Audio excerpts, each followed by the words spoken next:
Très bien, très chers auditeurs, bonjour et bienvenue sur ce tout nouvel épisode de notre micro-série chez Blue Lemon, un condensé de 5 minutes d'entretien avec les leaders du marketing digital et du e-commerce à l'ère de la pandémie et comprendre évidemment ce qui fait leur génie. Place à notre invité du jour, nous avons le plaisir de recevoir Martin qui est responsable du pôle e-commerce chez Fago. Bonjour Martin, merci d'être venu. Salut Elie, salut Samson, avec plaisir, merci beaucoup pour l'invitation. C'est un vrai plaisir en tout cas de t'avoir. Tout d'abord, peut-être pour nos auditeurs, est-ce que tu peux un petit peu redéfinir, te présenter et puis présenter Fago ? Carrément.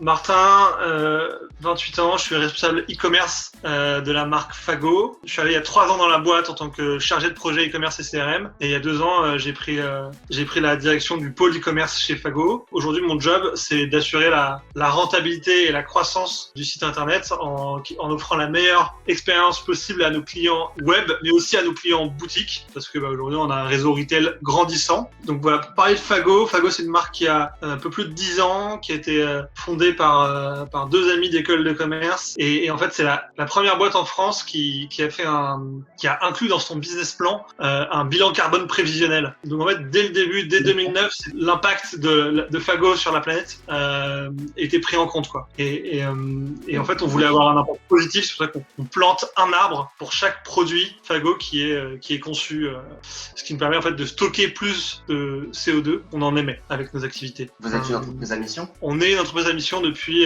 2019 et moi je fais partie du comité d'entreprise à mission qui justement pilote la mission, les engagements, chiffrés et challenge de ça en interne. Votre mission, la mission définie Du coup, la mission de Fago, c'est engager notre génération contre le dérèglement climatique et ça passe par 5 engagements. On mesure nos émissions de CO2 avec un bilan carbone, on fait tous les 3 ans. Là, on vient de le faire en 2020. On est content parce que du coup, avec les efforts qu'on met en place, on réduit au fur et à mesure nos émissions de CO2, donc c'est top. Donc on mesure. Le fait de mesurer en faisant un bilan carbone grâce à l'aide de la fondation Good Planet, ça nous permet de savoir en fait où est-ce qu'on émet, pourquoi on émet et surtout comment réduire, quoi. Donc 1, mesurer et 2, réduire. Le gros impact de notre secteur en fait, notre activité, c'est la production de vêtements, quoi. Quand tu crées un pull en coton, faut faire pousser ton coton, faut le transformer en fil, il faut tisser ton pull et c'est ça qui vraiment représente plus de 50% des émissions de CO2 et la solution qu'on a trouvée nous pour réduire cet impact-là, c'est notamment d'utiliser des matières recyclées, donc du coton recyclé pour les vêtements, mais pour les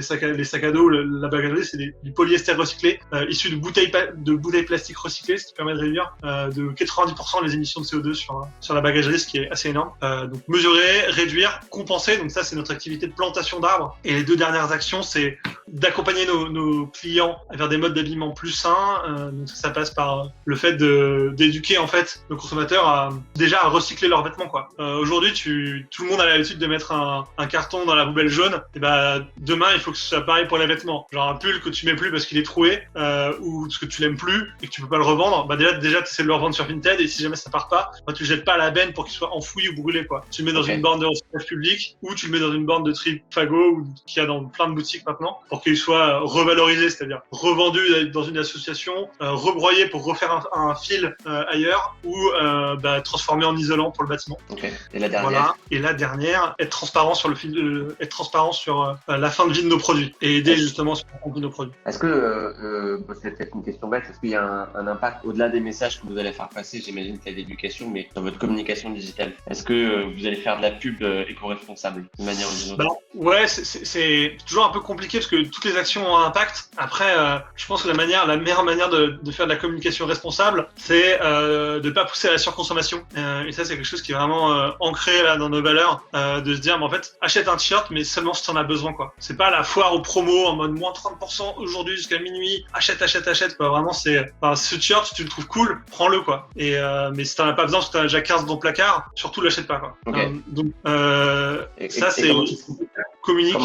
Comment vous trouvez cet équilibre entre il faut bien quand même faire du business et faire rentrer et que les gens achètent vos produits, entre faire en sorte que les gens achètent mais que les gens n'achètent pas trop, et comment tu trouves cet équilibre dans votre communication? En fait, on le dit clairement dans nos emails notamment, parce que là on a plus de place que quand tu fais de l'acquisition payante sur Facebook où tu as 30 caractères, donc aller éduquer en acquisition c'est pas possible, quoi. Enfin, malheureusement c'est très compliqué parce qu'on n'a pas l'espace ni la disponibilité des gens pour qu'ils lisent des textes hyper longs et tout, mais sur nos clients on leur dit, quoi. C'est vraiment en fait, tout ce que tu achètes, tout ce que tu portes, ça a un impact. Donc déjà, tu te poses la question, est-ce que tu en as besoin? Puis après, si tu as besoin d'un t-shirt, parce que tu n'en as plus, bah, choisis l'option qui a le moins d'impact sur la planète, quoi. Ça veut dire prendre des vêtements qui sont recyclés plutôt que des matières vierges. Et du coup, bah, nous, on en propose. Mais après, il y a plein d'autres marques qui le font aussi, quoi. Donc voilà, c'est aussi limité sur l'impact qu'ont des vêtements, parce que aujourd'hui, la mode, c'est quand même la deuxième industrie la plus polluante, quoi. Donc voilà, c'est rappeler que ça a un impact et qu'en fait, c'est comme tout, quoi. La surconsommation, ça pousse à des excès, tu vois, que ce soit pour le textile, mais aussi pour l'alimentation, quoi. Quand tu t'achètes un steak haché à 30 centimes, pas forcément un peu de la merde, quoi. Quand tu achètes un t-shirt à 3 euros dans une enseigne de grande distribution, bah, potentiellement, ça cache plein de mauvaises choses, quoi. C'est-à-dire des transports pas clean, des conditions de travail pas clean, des matières pas clean, tu vois. C'est un peu tout ça, quoi. C'est vraiment, les choses ont un prix juste, quoi. C'est comme quand t'as envie de te faire plaisir, bah, tu vas chez le boucher pour te prendre une viande un peu sympa, et tu consommes moins aussi, quoi. Tu consommes moins de viande, mais mieux, bah, c'est un peu pareil pour les vêtements, quoi. On invite à consommer moins de vêtements. T'as pas besoin d'avoir 30 t-shirts chez toi, en fait. T'as besoin d'en avoir peut-être 5-6, et du coup, ceux-là, prends-les dans une marque qui fait attention à son impact sur la planète, quoi. Mais prends-les surtout aussi, ce que je voyais, c'est prends-les surtout chez Fago. Et alors, justement, comment est-ce qu'on arrive au-delà d'être déjà une société avec un fort impact, avec un message marketing très très clair. Comment est-ce qu'on va se différencier dans, j'allais dire, ce pôle élitiste déjà des marques qui sont éco-responsables? Comment est-ce qu'on se différencie encore? C'est une bonne question, parce que en fait, nous, quand on a commencé à faire des matières recyclées il y a plus de 2 ans là, à l'époque, pas grand monde le faisait, quoi, à part Patagonia. Aujourd'hui, on voit des marques qui commencent à le faire, et c'est tant mieux, tu vois, parce que du coup là, l'histoire va dans le bon sens, quoi. Et après, pour se différencier, bah, on va encore plus loin, en fait, dans la responsabilité. Là, tu vois, typiquement, on vient de sortir un jean. Je crois que c'est un des seuls jeans au monde, si je dis pas de bêtises, où il y a de la matière recyclée dedans, déjà. Et en fait, il est consigné. Donc, c'est-à-dire que le jour où, je sais pas, tu peux plus le porter, tu l'as déchiré, t'en veux plus, bah, tu peux le rapporter en boutique et on te redonne une partie de la valeur de l'achat, quoi. En l'occurrence, là, ça va être 10 euros, et en fait, ce qu'on a fait sur un jean, c'est qu'en fait, malheureusement, pour des raisons un peu techniques, tu vois, toute la partie qui est au-dessus de l'entrejambe, t'as des rivets en métaux, et cette partie, elle est souvent pas recyclée, parce que, bah, il faudrait séparer les rivets, et c'est pas possible de le faire, en tout cas pas rentable de le faire dans les usines de retraitement, de valorisation des matières textiles. Et du coup, en fait, on a mis en place des rivets démontables, et en fait, avec simplement un tournevis et une pince, tu peux retirer toute la métallerie du jean, et faire en sorte qu'il soit recyclable à 100%, quoi. Donc ton denim, tu le mets dans la borne de recyclage, et la métallerie, tu le mets dans le bac jaune, et du coup là, t'as quelque chose qui est vraiment 100% éco-responsable, quoi. En plus là, c'est notre premier produit proche import, parce que historiquement, on a toujours produit en Asie, et ça, on s'en est jamais caché. C'est d'ailleurs clairement marqué sur les fiches produits, tu peux voir l'origine les pays d'origine des produits. Et là, ce jean, on l'a fait au Maroc, donc hyper proche de la France, et avec aussi des bouteilles plastiques recyclées, pêchées en Méditerranée. Donc tu vois, on peut encore aller plus loin, quoi. On peut encore se différencier avec le produit. D'accord, c'est très très clair. Moi, je voulais changer de sujet, alors vas-y si tu veux. Moi, je voulais enchaîner sur la communication digitale. Exactement. Bon, alors moi aussi, via le jean, justement, par quel canot, par quelle communication digitale, c'est quoi la stratégie derrière pour aller parler de ce nouveau pantalon à rivet démontable? Alors là, c'est un test sur ce jean. On avait commandé assez peu de quantité, en fait. On avait commandé 500 pièces qui se répartissent sur 4-5 tailles, 6 tailles, je sais plus exactement. Donc ça fait pas tant de pièces que ça.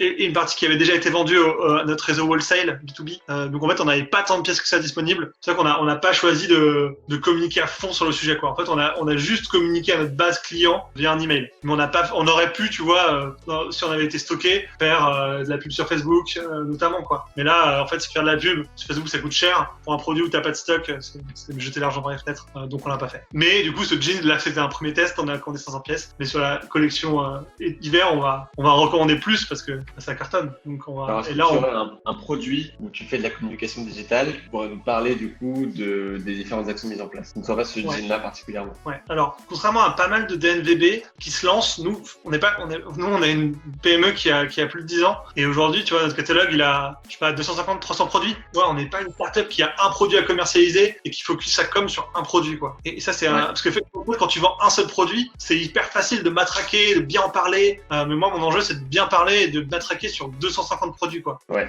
Et pour ça, en fait, notamment en com, sur Facebook, parce que le sujet, c'est quand même l'acquisition, malheureusement, ce qui marche le mieux, c'est quand tu laisses l'algo de Facebook tourner, quoi. C'est-à-dire quand moi, je vais essayer de faire des carousels manuels en disant, attends, mais en ce moment, mes best-sellers, c'est ce jean, ce t-shirt, ce sweatshirt, cette basket. Et ben en fait, ça va moins bien performer en termes de CTR que quand je laisse Facebook faire travailler son algorithme et pousser automatiquement les meilleurs produits du moment en fonction des ventes, en fonction des appétences. De toute façon, t'achètes plutôt des t-shirts sur Internet, donc Facebook va te montrer des t-shirts. Toi, Ali, t'achètes plutôt des sacs à dos, donc Facebook va te montrer des sacs à dos. Et en fait, grâce à l'algo de Facebook a des meilleurs CTR, donc sur ce point-là, je laisse tourner, quoi. Donc tu fais du DPA, grosso modo. DPA ouais, à fond, tant pour le retargeting que pour l'acquisition, parce qu'il y a ce qu'on appelle le DPA broad sur l'audience prospective customer qui cartonne. En tout cas, quand je regarde les ROI annoncés par Facebook, j'ai un meilleur ROI sur mon acquisition avec mon DPA que sur mon retargeting, sur une audience produit vu au milieu panier, quoi. Donc c'est assez énorme. Okay. Limite douteux, quoi. Tu sais, tu te dis, les chiffres Facebook là, ils sont vrais ou...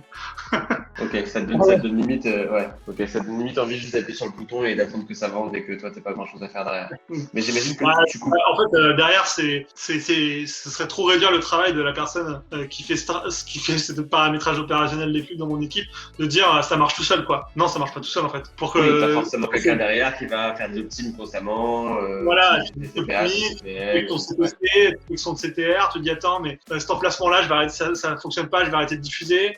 Là, mon wording, il est peut-être trop long, enfin j'en sais rien, tu vois, c'est pas mon métier à moi d'être hyper bon dans l'opérationnel du paramétrage des pubs Facebook, mais la personne qui gère ça, c'est son métier et elle le fait bien, tu vois. Ok. Et j'imagine que tu couples ça avec d'autres typologies de communication qui sont pas plus orientées autour de la marque et un peu plus de. Aujourd'hui, en termes de canaux d'acquisition, déjà moi je regarde tout mon chiffre d'affaires sur Google Analytics parce que c'est comme ça que j'ai appris à le faire et surtout c'est l'outil qu'on a en fait pour regarder ça. Donc comment dire, cet outil il tire forcément la couverture vers Google vu que c'est l'outil de Google. Du coup en termes de canaux d'acquisition, je fais Google Organic SEO en premier, après Google Paid, donc le SIA à fond, ça fait genre 25-30% de mon trafic et de mes conversions.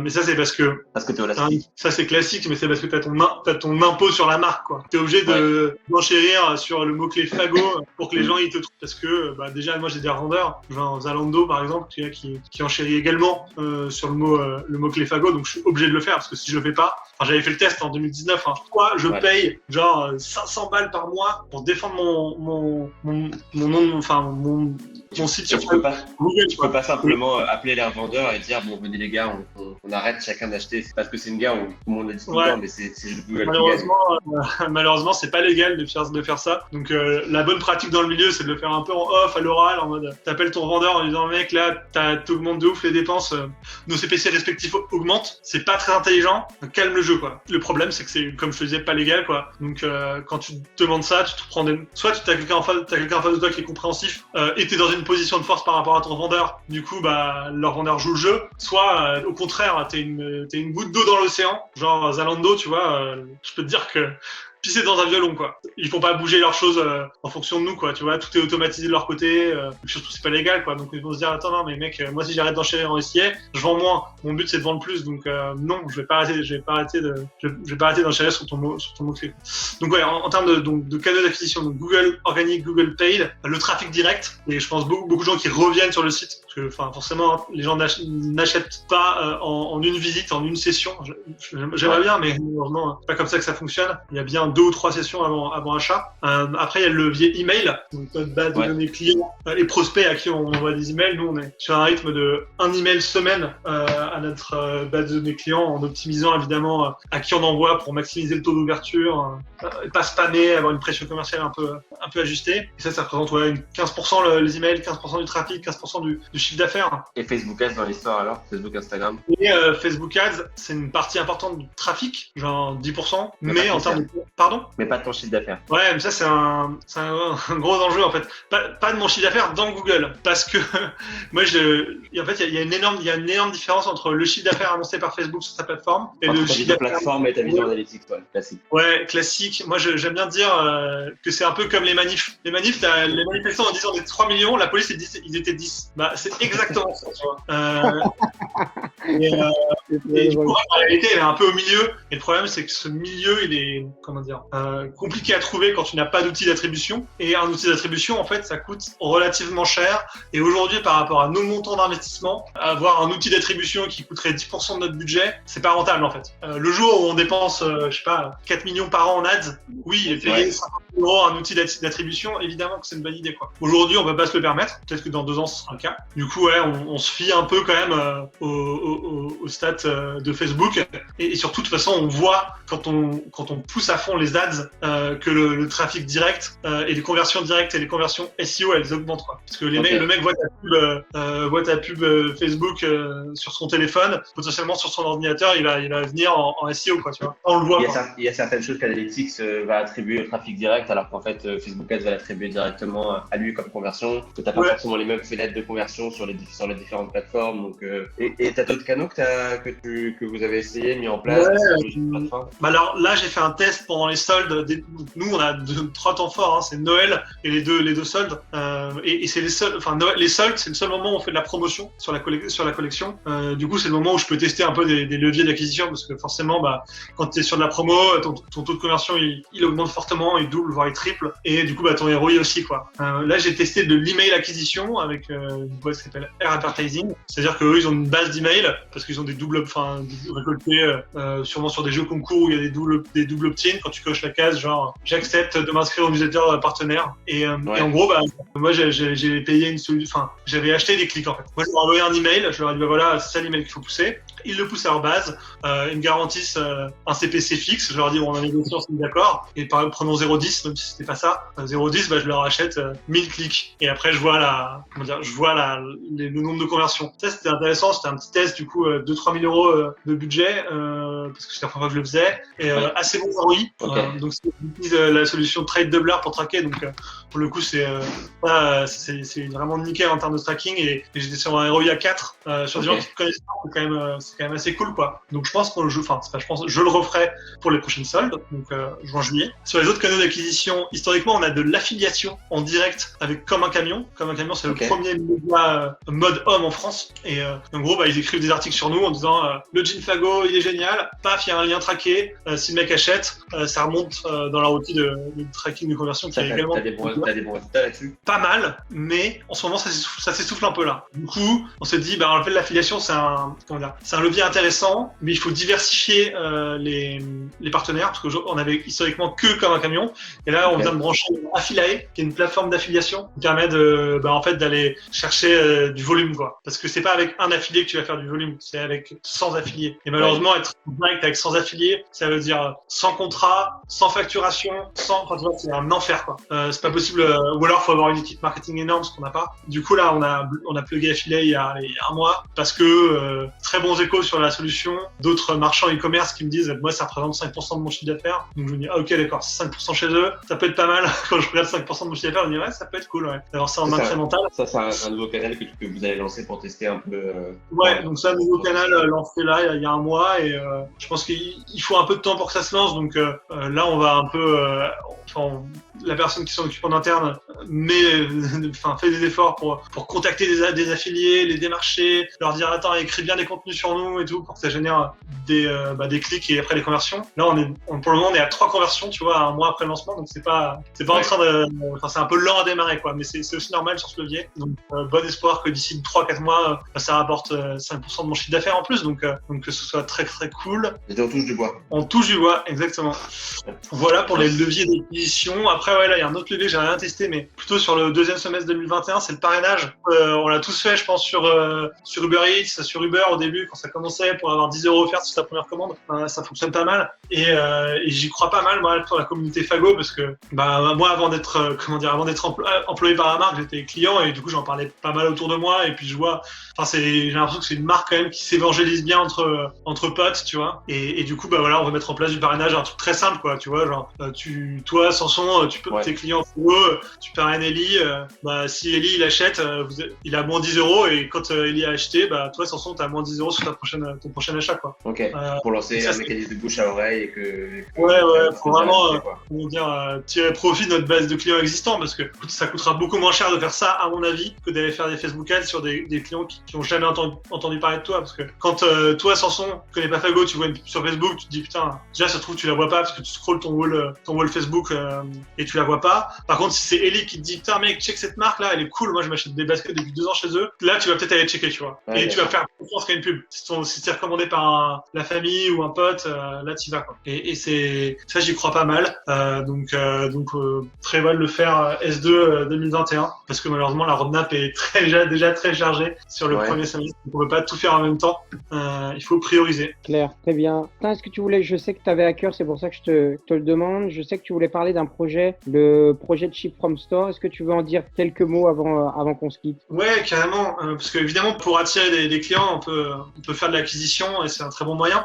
Mais il n'y a pas que celui-là. Nous, aujourd'hui, on est en train de déployer quelque chose qui fait simplement plus 10% de chiffre d'affaires incrémental. Donc, je pense que tout e-commerçant rêverait de pouvoir déployer quelque chose qui fait plus de 10% sur son site. Malheureusement, ça s'adresse que aux gens qui ont déjà des boutiques physiques. Aujourd'hui, en fait, chez Fago, on a une trentaine de boutiques et on se retrouve dans un scénario parfois qui est un peu ubuesque dans le sens où, prenons tu vois, un sweatshirt en L, j'en ai plus à l'entrepôt parce qu'il s'est très bien vendu. Sauf que dans mes 30 boutiques, au total, il va m'en rester, 87. Sauf que ce qui est vendable historiquement sur mon site e-commerce, c'est ce qui est présent physiquement à l'entrepôt. Donc en fait, sur mon site web, il y avait marqué sur le sweatshirt en L, out of stock, tu peux pas l'ajouter au panier. Alors qu'en fait, j'en ai 87 sur moi en stock à moi, tu vois. Et du coup, tu dis non à un client qui veut acheter alors que t'en as 87. C'est ouf, quoi. Donc là, grâce à l'aide d'un order management system qui s'appelle Proximis, en fait, on unifie le stock du retail et le stock de l'entrepôt. Donc, et on l'affiche sur le site internet. Et donc là où il y avait affiché 0 avant sur le web, aujourd'hui on affiche 87. Et quand la personne passe commande, la commande tombe dans l'outil Proximis qui va interroger les points de stock en disant attends, il y en a pas à l'entrepôt, mais il y en a dans la boutique de Rouen. Du coup, la commande elle tombe dans la boutique de Rouen. Et en fait, c'est la boutique de Rouen qui va après expédier au client le sweatshirt. Et après, en termes de logistique, ça se passe comment derrière? Ils sont eux-mêmes plugués avec des systèmes de logistique et c'est toutes les réparations. Aujourd'hui, là, on a déployé fin janvier, donc là, on est encore en déploiement. En fait, eux, ils reçoivent la commande, ils ont tout le matos pour la préparer. Enfin, tu vois, ils mettent ça dans une enveloppe, d'expédition, ils collent l'étiquette Colissimo, enfin l'étiquette de transport sur le colis. Aujourd'hui, ils vont physiquement à la poste se déplacer avec leurs petites jambes, amener les colis. Okay. Et demain, en fait, on va mettre en place un système de ramasse où la poste va venir tous les 2 jours, par exemple, ramasser les colis à expédier. Ok, c'est top. T'as entendu parler de Wing? Ouais, c'est assez cher. D'accord. C'est assez cher et pas très. C'est pas moi qui gère ce projet en interne sur la ramasse, comment on va ramasser les colis en boutique. Mais la personne qui gère ça chez nous a bien étudié le sujet et en fait c'est assez cher et on a du coup choisi de passer par Colissimo. Et en fait, du coup, le fait d'unifier les stocks retail et web, ça fait que en fait j'augmente énormément le stock dispo sur mon site internet. Avant, j'avais 4000 pièces dispo à la vente. Maintenant, j'en ai 10 000, quoi. Et en fait, c'est assez mathématique, hein. Plus t'as de stock, plus tu vends. Et surtout, ça vient combler des ruptures. Okay. Le sweatshirt en L, personne ne pouvait l'acheter. Maintenant, il y a 87 personnes qui peuvent l'acheter. Ou une personne 87 fois. Ouais, en termes d'expérience client, c'est un truc de fou. Ça veut dire que derrière, tu n'auras jamais ce frustration client en disant il n'y a plus ma taille, il n'y a plus ce que je veux. Qui en fait va te décourager les acheteurs à l'appel, on va dire. Ouais, et surtout, t'arrêtes de dire non à un client quand t'as le stock, quoi. Parce que malheureusement, ce qui se passe, c'est potentiellement t'en as 4 dans la boutique de Rouen. Ces 4, ils vont jamais être vendus ni pendant la saison, ni pendant les soldes. Et à la fin, tu te retrouves avec un article que t'as pas vendu, il te reste 4 L. T'en fais quoi, alors? T'es obligé de les déstocker, en fait. T'es obligé de les vendre à bas prix, alors que 3 mois plus tôt, t'avais dit non à un mec qui voulait acheter plein prix, quoi. T'étais en mode, c'est complètement ouf, quoi, comme situation. Donc voilà, ouais, ça nous permet, en tout cas, depuis le lancement, avec seulement 5 boutiques test, d'avoir plus de 10% de chiffre d'affaires incrémental. Parce qu'aujourd'hui, on a activé que des produits où l'entrepôt est en rupture. Ok. Donc c'est vraiment énorme, quoi. On vient vraiment combler des ruptures web et dire oui à des clients auxquels on disait non avant, quoi. Ça, c'est le plus important d'affaires. Et en même temps, elle est empêchée d'avoir des invendus dans tes magasins. Ouais, voilà. À l'ère du confinement. Ouais. Du coup, non, mais c'est vrai, ça fait aussi bosser nos vendeurs, nos équipes retail, en fait, qui sinon, au chômage partiel, enfin, c'est quand même pas très. Enfin, moi, j'ai la chance de jamais y avoir été à 100%, mais quand t'es au chômage partiel 100%, à rien faire de tes journées, en plus avec des limites, des couvre-feux, des limites de 10 km, il y a un moment, je pense que tu te fais quand même un peu chier, quoi. Tu pètes un plomb, ouais. Donc ouais, c'est quand même cool de se dire, putain, au moins, j'ai quelque chose à faire de ma journée, quoi. Très cool. Absolument. Très cool. Merci beaucoup, Martin. Si nous devions résumer sans son, tu avais d'autres questions? Non. D'autres choses? Parfait. Alors, si juste nous devions résumer, Martin, voilà moi ce que je prends vraiment en tête. Tu me dis si tu veux ajouter 2-3 points très rapides. Mais ce que je vois, c'est que Fago, c'est une première société avec un bilan carbone prévisionnel, avec le fait de planter un arbre à chaque fois que vous allez donc sortir un vêtement. Et justement, c'est d'engager une communauté contre le dérèglement climatique avec 3 points clés que tu as énoncés. Tu nous as donné aussi des tips qui font vraiment pour nous en tout cas un exemple sur la partie e-commerce et le marketing digital, que ce soit sur l'unification des stocks et le ship from store, mais aussi sur d'autres niveaux de canaux d'acquisition, notamment l'affiliation et les bases d'email. Est-ce que tu vois autre chose, un autre tips peut-être pour notre communauté? Ouais, moi, un truc qui a pas mal changé la donne chez Fago, c'est l'embasement des visiteurs sur mon site internet. Je sais pas, aujourd'hui j'ai un trafic, j'ai 100 000, 150 000 personnes qui viennent chaque mois sur mon site, et dans ces 150 000 personnes, t'en as, je sais pas, 20% qui sont connectés ou qui ont un compte client. Donc c'est-à-dire que t'as 80% des gens, c'est pas qui c'est en fait. C'est pas qui c'est, c'est pas leur email. Du coup, nous aujourd'hui, on a grâce à une solution qui s'appelle Wise Pops, que je recommande très fortement. Wise, W-I-S-E, Pops, P-O-P-S. En fait, on a une solution de pop-up, et du coup, sur notre site, on met un petit jeu concours en disant tu veux gagner une paire de chaussures gratos, donne ton email. Et en fait, tu fais tourner une roue et tu vois si tu as gagné ou pas, quoi. Et en fait, ça nous permet de récolter 3 à 5 000 emails par mois dans notre base de données. En fait. Que font beaucoup d'acteurs du e-commerce d'ailleurs, parce que j'ai l'impression que c'est un gros challenge d'aller vraiment récupérer des informations clients, pouvoir les travailler, continuer à leur discuter avec eux, même après qu'ils aient interagi avec la publicité ou visité ton site. Que font beaucoup d'acteurs maintenant, c'est qu'au lieu d'aller en paid sur Facebook, sur Instagram, chercher à faire vendre uniquement leurs produits, et ils vont pousser des lead gen forms, donc des formulaires natifs dans Facebook, pour en fait pousser des jeux concours directement dans Facebook, aller pousser directement les newsletters, les promotions, pour en fait faire l'embasement le plus possible d'emails et ainsi de suite, pour pouvoir continuer à travailler les gens au quotidien. Donc j'ai l'impression que c'est un gros challenge en e-com. En fait, faire grandir ta base de données, c'est un énorme challenge, parce que aujourd'hui, quand on envoie un email, que tu l'envoies à 100 000 personnes ou à 10 millions de personnes, ça te prend le même temps de travail. Parce qu'il faut designer ton email, réfléchir à ton objet, resizer les visuels, créer les textes, paramétrer ta campagne. Et ça, en fait, forcément, quand le temps que ça prend, on va dire que ça prend 4 heures, quand tu l'envoies à 10 millions de personnes, c'est un peu plus rentable que quand tu l'envoies à 100 000 personnes, quoi. Donc grandir la base de données, c'est un énorme enjeu, quoi. Moi, j'avais testé en 2019 les Facebook Lead Ads, donc les formulaires natifs de Facebook pour récolter de la data, enfin de l'email en fait. Et j'avais récolté des emails, j'avais récolté 2000 ou 3000 emails, mais en fait les gens après ils n'avaient pas acheté. Non mais je pense que mon approche n'avait pas été la bonne. C'est du long terme. Après l'idée c'est d'avoir cette base. J'avais 3 mois après, les gens n'avaient pas acheté, donc bon, je me dis que c'était pas rentable. J'avais fait un Facebook Lead Ads très orienté éco-responsabilité. Du coup je pense que j'ai tombé sur des gens qui n'étaient pas forcément méga dans la cible Fago, tu vois.